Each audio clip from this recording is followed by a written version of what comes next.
Now that you've taken some pictures, where do you sell those pictures online?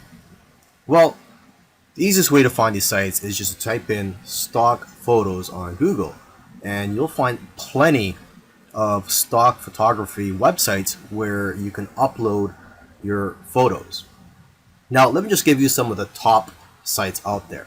Okay, there is Pond5, which pays 50% of the sale.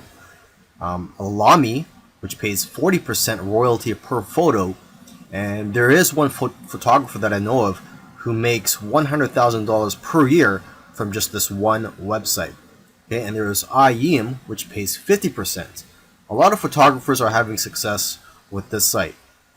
And there is Getty, which pays 20 to 30%, but they do sell photos for a much higher price, between $300 to $500. Okay, and 123RF, this stock photo site, the way they work is that the more photos you upload, the higher the royalty percentage that they'll pay you. And there's iStock, which pays 15 to 45% depending on the photo, but they'll pay you a higher rate if your photos are exclusive to their site. And there's Dreamstime, which has a very thorough approval process, but if you do get approved, they'll pay you 25 to 50% royalty and up to 60% if your photos are exclusive with their site. Plus, they'll even pay you an extra 20 cents per photo. And then one of the biggest stock photography websites out there is Shutterstock. They'll give you the most exposure because of their reach, huge customer base, and ability to advertise your photos. And there's Adobe, which will give you almost as much sales but higher sales amounts. And Adobe stock is integrated into the Adobe software. There's iStock Getty Images, which can also get you a lot of sales.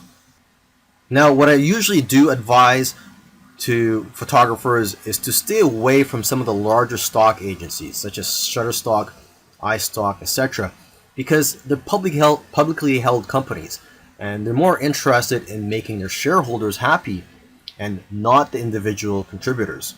They just don't have the incentive to help contributors grow and make more money. However, if you are a beginner, you may want to try out these larger stock agencies just to test out the waters and to gain experience at first. And then you could try out the smaller agencies such as Dreamstime, Stockfresh, etc. The advantage of working with these smaller agencies is that there's less competition for you as a contributor. But then again, everybody is different, so you have to figure out what works for you. And interestingly, I know of somebody who makes more money uploading to free stock photo sites like Pixabay than other stock photo sites, because people have the option to donate to you when they download your photos for free.